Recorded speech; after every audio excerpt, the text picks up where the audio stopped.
नमस्कार दोस्तों, स्वागत है आपका राजंस करियर प्राइवेट लिमिटेड के ऑफिशियल यूट्यूब चैनल पर। मैं हूं शशिधर पांडे और आज हम यहां पर देखने जा रहे हैं संविधान विषय के कुछ महत्वपूर्ण प्रश्न। तो आइए देखते हैं कौन कौन से वो प्रश्न हैं जो आज हम यहां पर देखने वाले हैं। तो आइए सबसे पहला प्रश्न देखते हैं। सबसे पहला प्रश्न है, निम्नलिखित में से किसने भारत के कार्यकारी राष्ट्रपति के रूप में कार्यभार संभाला है। तो बहुत ही महत्वपूर्ण प्रश्न है कि नीचे जो ये चार ऑप्शन दिए गए हैं, इन चार ऑप्शन में से वो कौन कौन से व्यक्तित्व हैं जिन्होंने भारत में कार्यकारी राष्ट्रपति की भूमिका निभाई है। कार्यकारी राष्ट्रपति मतलब कार्यवाहक राष्ट्रपति। तो ध्यान रखेंगे कि ये कार्यवाहक राष्ट्रपति कौन होता है। ये वो व्यक्ति होता है जब भारत में राष्ट्रपति के पद पर कोई व्यक्ति नहीं होता है। तो जिस समय भारत का राष्ट्रपति का पद खाली होगा उस समय उसके पद पर कोई व्यक्ति कार्यवाहक राष्ट्रपति के रूप में बैठा हुआ आपको जरूर दिखाई देगा। तो वही पूछा गया है कि इन चारों में से, ये जो चार ऑप्शन दिए गए हैं, इनमें से कौन कौन ऐसे व्यक्ति थे जिन्होंने कार्यकारी या कार्यवाहक राष्ट्रपति की भूमिका निभाई है। पहला नाम दिया है वी.वी. गिरी, तो इन्होंने निभाई है, मतलब ये रहे हैं कार्यकारी राष्ट्रपति। दूसरा नाम दिया है एच.एम. हिदायतुल्ला, तो इन्होंने भी कार्यवाहक राष्ट्रपति की भूमिका निभाई है। इसके अलावा नाम दिया है बी.डी. जत्ती, तो इन्होंने भी भारत में कार्यवाहक राष्ट्रपति की भूमिका निभाई है। तो चौथा ऑप्शन दिया है उपयुक्त सभी। तो क्योंकि ये तीनों ही कार्यवाहक राष्ट्रपति रहे हैं, इसलिए इस प्रश्न का सही जवाब क्या होगा, उपयुक्त सभी। तो ध्यान रखेंगे ये तीनों ही भारत में कभी न कभी कार्यवाहक राष्ट्रपति रह चुके हैं। बढ़ते अपने अगले प्रश्न की ओर। हमारा अगला प्रश्न है, भारत के राष्ट्रपति द्वारा निम्नलिखित में से कौन सा कार्य नहीं किया जाता। तो राष्ट्रपति के कार्यों से जुड़ा हुआ ये प्रश्न है। पहला ऑप्शन दिया हुआ है कि संसद के सामने बजट को रखवाना, तो ये कार्य राष्ट्रपति करता है। आप सभी को पता है कि संसद में बजट का प्रस्तुतिकरण जो होता है वो राष्ट्रपति की पूर्व अनुमति से ही होता है। तो मतलब राष्ट्रपति की सिर्फ मर्जी होती है, पहले राष्ट्रपति चाहता है तभी वो बजट संसद में आता है। तो ये सही है कि वही रखवाता है।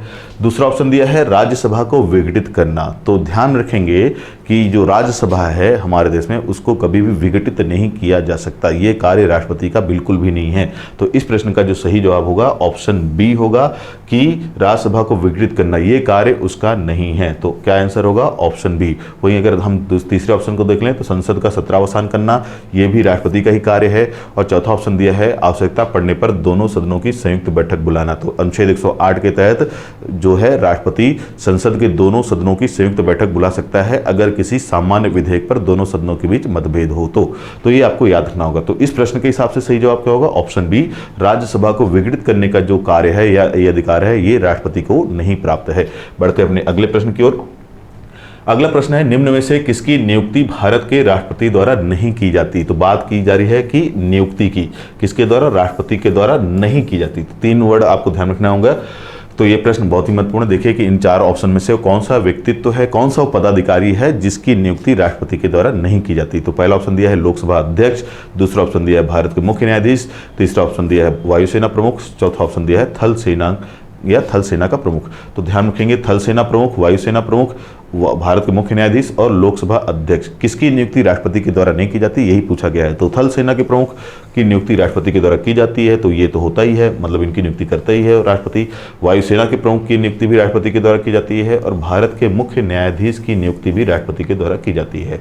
जबकि लोकसभा का जो अध्यक्ष होता है उसे लोकसभा के जो सदस्य होते हैं वो चुनते हैं। तो ध्यान रखेंगे कि ऑप्शन ए इस प्रश्न का सही जवाब है कि लोकसभा का जो अध्यक्ष है उसे राष्ट्रपति नियुक्त नहीं करता है। ये आपके लिए इंपॉर्टेंट है। बढ़ते हैं अपने अगले प्रश्न की ओर। हमारा अगला प्रश्न है, निम्नलिखित में से किसे राष्ट्रपति नहीं नियुक्त करता है। तो यहां भी वही उसी से जुड़ा हुआ प्रश्न है कि चार में से कौन सा व्यक्ति है या पदाधिकारी है जिसे राष्ट्रपति नियुक्त नहीं करता या जो राष्ट्रपति के द्वारा अपॉइंट नहीं किया जाता। तो देख लेते हैं। पहला दिया है प्रधानमंत्री, दूसरा ऑप्शन दिया उपराष्ट्रपति, तीसरा दिया है सर्वोच्च न्यायालय के न्यायाधीश, चौथा दिया है उच्च न्यायालय के न्यायाधीश। तो देखिए पहला ऑप्शन क्या है, प्रधानमंत्री। तो इसे नियुक्ति कौन प्रदान करता है, राष्ट्रपति। तो ये बिल्कुल ध्यान रखेंगे कि प्रधानमंत्री को कौन नियुक्त करता है, राष्ट्रपति। वहीं अगर हम बात करें उपराष्ट्रपति की, तो इस प्रश्न का जो सही जवाब होगा वो उपराष्ट्रपति ही है, क्योंकि उपराष्ट्रपति को जो है राष्ट्रपति के द्वारा नियुक्त नहीं किया जाता, ये हम बात करेंगे। लेकिन वहां पर पहले ऑप्शन सी को देख लें।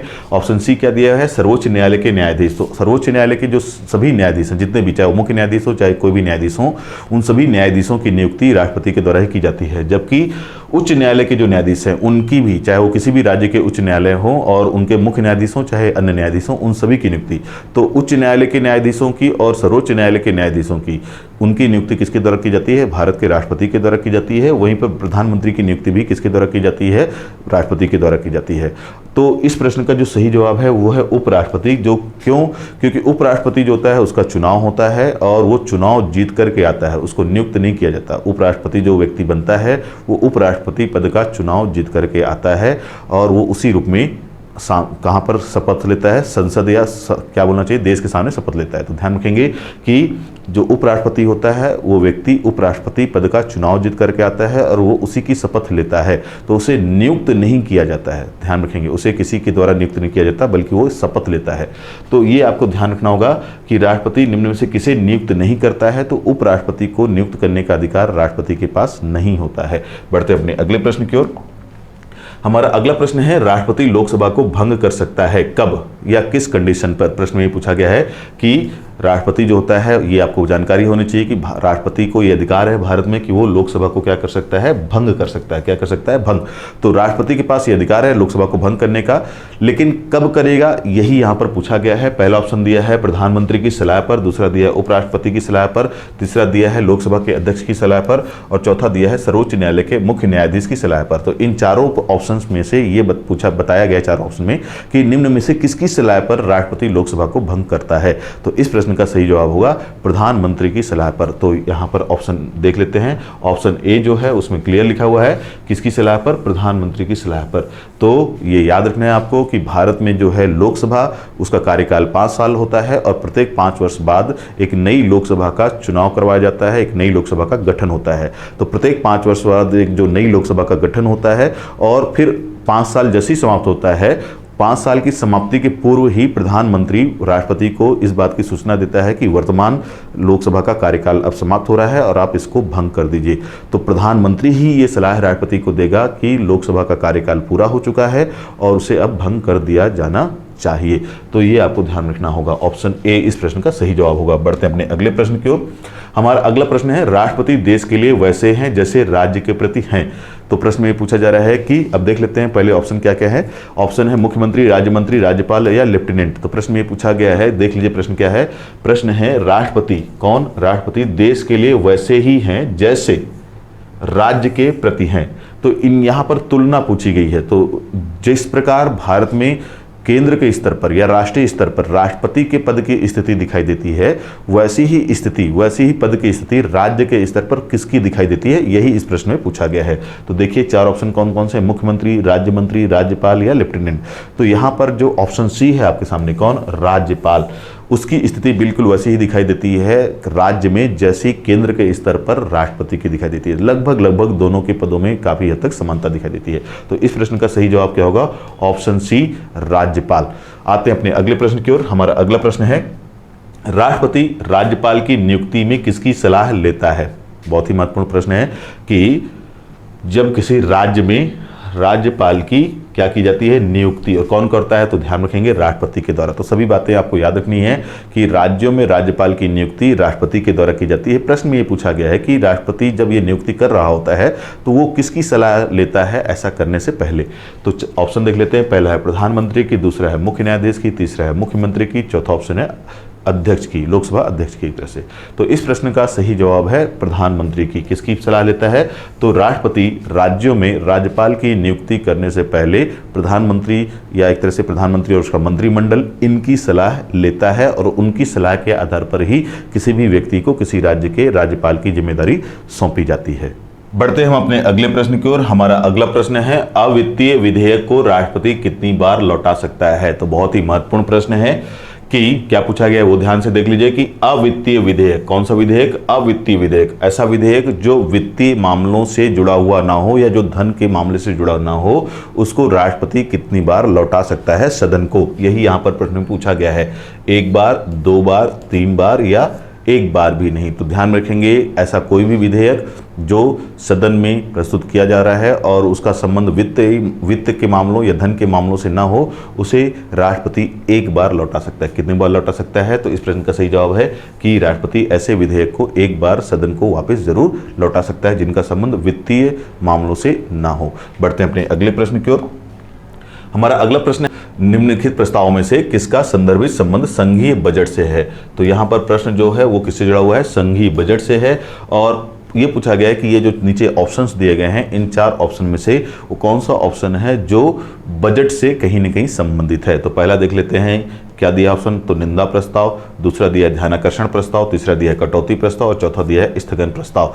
इन चारों प्रस्तावों में से वो कौन सा प्रस्ताव है जो किसी न किसी रूप में बजट से जुड़ा हुआ है। तो देख लेते हैं इन चारों में से वो प्रस्ताव है आपका ऑप्शन सी, कटौती प्रस्ताव। कौन सा प्रस्ताव, कटौती प्रस्ताव। ये क्या प्रस्ताव होता है, तो इसको भी जान लीजिए कि इस प्रस्ताव के माध्यम से बजट में किसी भी प्रकार की कटौती की जा सकती है, कुछ कमियां लाई जा सकती हैं। तो बजट में कटौती या कमी लाई जा सकती है किस प्रस्ताव के माध्यम से, कटौती प्रस्ताव के माध्यम से। और क्योंकि बात बजट की है, बजट में कमी की है, इसलिए इसका ही संबंध किससे होगा, बजट से। तो प्रश्न में पूछा गया कि दिए गए 4 ऑप्शन में से वो कौन सा शब्द है जो कहीं ना कहीं बजट से संबंधित है। तो वो शब्द है आपका कटौती प्रस्ताव, जिसके माध्यम से बजट में कटौती या कमी की जा सकती है सदन के द्वारा या संसद के द्वारा। बढ़ते हैं अपने अगले प्रश्न की ओर।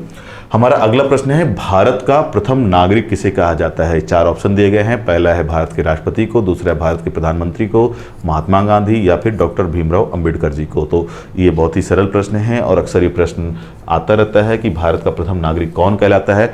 तो भारत में भारत का प्रथम नागरिक कहलाने का अधिकार भारत के राष्ट्रपति को है। किसको, तो भारत का जो राष्ट्रपति होगा उसे ही भारत का सर्वप्रथम नागरिक माना जाएगा। बढ़ते हैं अपने अगले प्रश्न की ओर।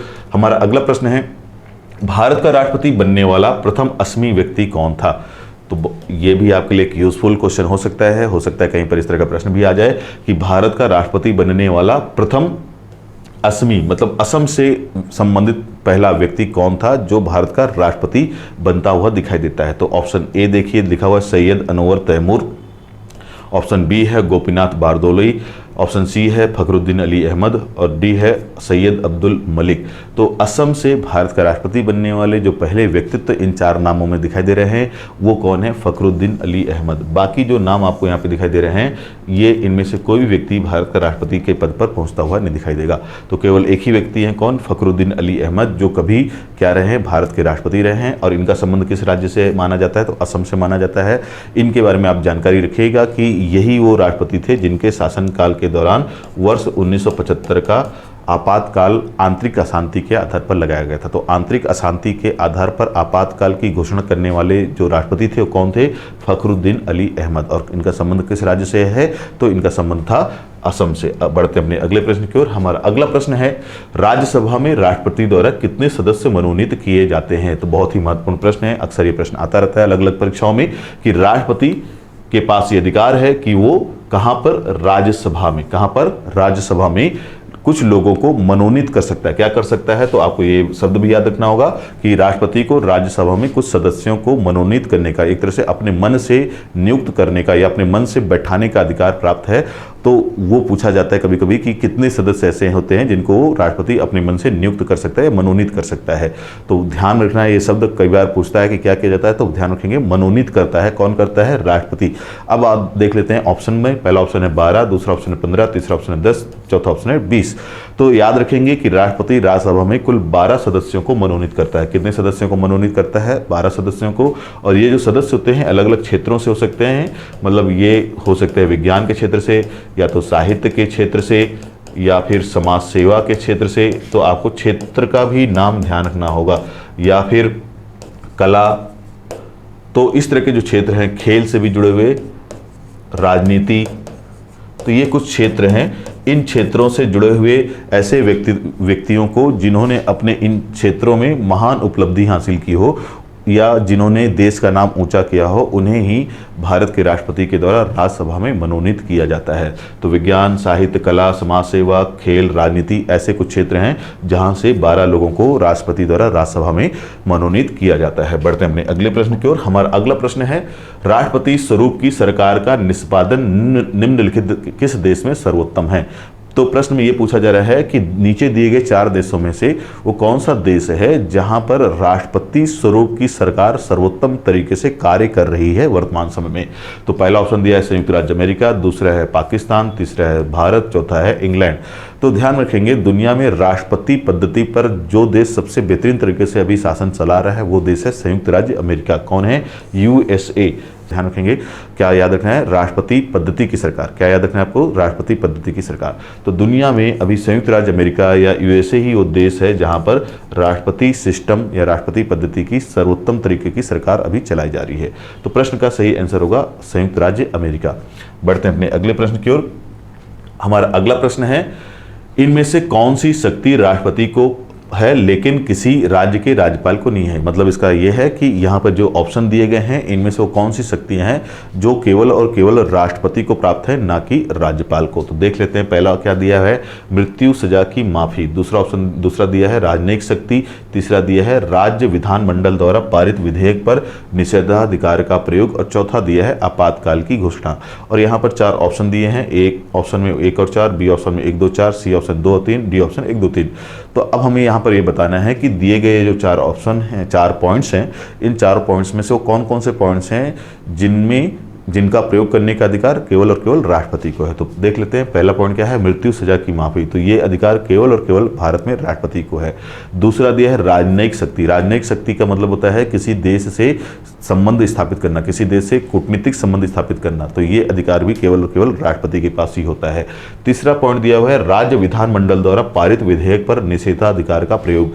तो ये जो अधिकार होता है ये अधिकार राज्य के राज्यपाल को भी होता है। तो ध्यान रखेंगे ये राज्य के राज्यपाल के पास भी ये अधिकार है कहीं कहीं। और चौथा पॉइंट दिया हुआ है आपातकाल की घोषणा। तो ये जो अधिकार है ये भी केवल और केवल भारत में राष्ट्रपति को ही प्राप्त है।